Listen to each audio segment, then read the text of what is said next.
I have another 2 of them, one that runs the Coca-Cola plane and one that runs, actually no, one that runs a Coca-Cola boat. I have not tried to fly with this one, but I'm pretty sure that it would do pretty well. So, because it has way much more power than you would need on a boat. So, I'm sure it would fly whatever you want it to fly. Okay, so at least we know what's in there now. This will be good.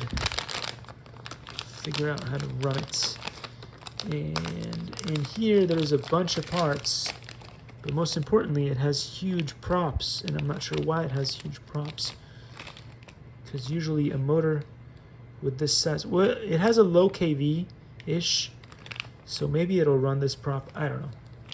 We'll have to figure it out. Anyway, thanks for watching. And I'll see you all in the next one. Likey.